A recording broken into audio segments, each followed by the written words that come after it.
Alors, pour parler de design et puis revenir à la question des applications nombreuses des matières composites, je crois qu'il y a aussi tout le domaine sportif, de l'équipement sportif, qui est un domaine intéressant au niveau des applications, parce que là, effectivement, l'innovation permet d'avoir des raquettes de tennis, des skis, etc., du matériel bien plus performant pour les sportifs de haut niveau. Alors c'est un très bon sujet de discussion.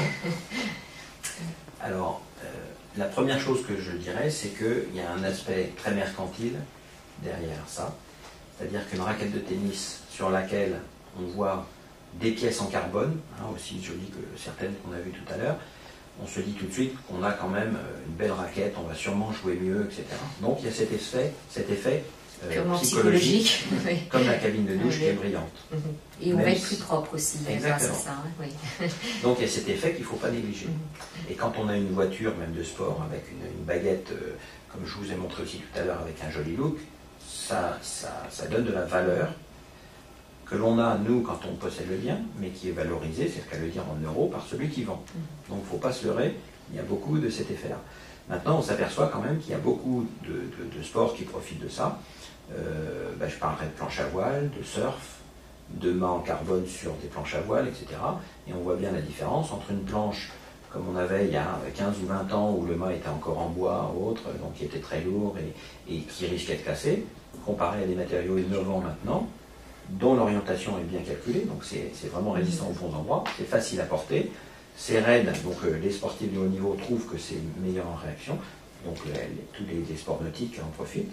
Le golf, on a des clubs de golf maintenant qui sont en carbone et qui eux sont extrêmement raides, et du coup on était tellement loin que certains disaient que c'était trop dur à jouer et trop raide. Donc les vibrations dans le poignet, c'est plus du tennis elbow, mais du golf elbow, donc il y avait des problèmes. Donc du coup on est revenu en arrière pour mélanger des matériaux comme le carbone et du bois pour adapter la réaction, le springback du club. Voilà. C'est encore un bon exemple. Le loisir, donc les modèles réduits d'avion, etc. Maintenant on a des planeurs de 4 mètres qu'on arrive à faire en composite grâce à des évolutions des matériaux et à leur vulgarisation. Avant c'était réservé quand même à de la compétition. Je parlerai aussi des personnes handicapées en lien avec le sport, parce que je pense que c'est un des meilleurs exemples où justement l'utilisation de composites pour des membres inférieurs carrément manquants, je veux dire des jambes entières qui manquent. Il y a des spécialistes du composite qui ont fait des faux pieds, des pieds artificiels qui sont en forme un peu de point d'interrogation à l'envers, vous voyez ce que je veux dire, et qui arrivent à avoir des performances supérieures à des champions qui, eux, sont normalement valides. Oui. C'est un bon exemple. C'est un excellent exemple. Moyennant, j'imagine, un apprentissage sur ces Et du coup, on peut imaginer encore plus et faire un peu plus du rêve au niveau du futurisme, c'est de faire l'homme bio-ionique, c'est de se dire, on a déjà la partie du membre, où mécaniquement, on sait qu'on peut faire mieux que l'homme. On ouvre des portes, si vous aimez les livres de science-fiction, on commence à y être. Et puis, je citerai un dernier exemple, c'est dans le nautisme.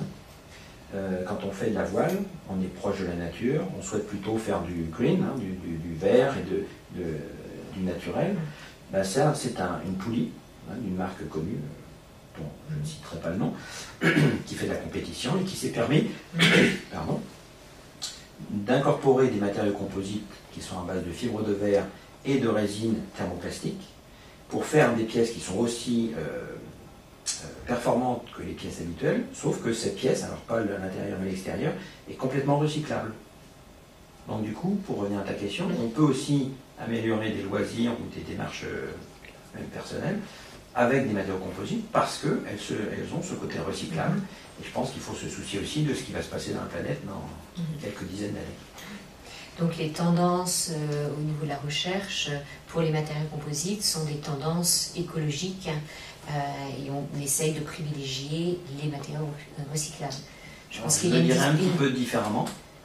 Les matériaux composites sont venus plutôt par des besoins de résistance des matériaux, mais on a élargi leur application ou leur connaissance pour être dans une démarche environnementale qui est d'économiser l'énergie par le gain de masse pour un avion, c'est évident, mais d'un autre côté, un avion, il va emmener plus de passagers et va consommer autant de carburant.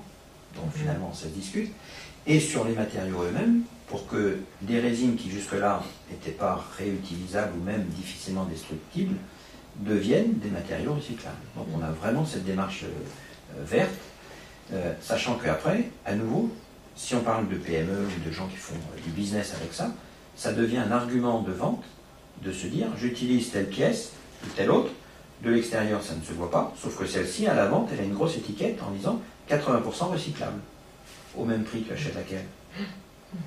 Oui, bien évidemment.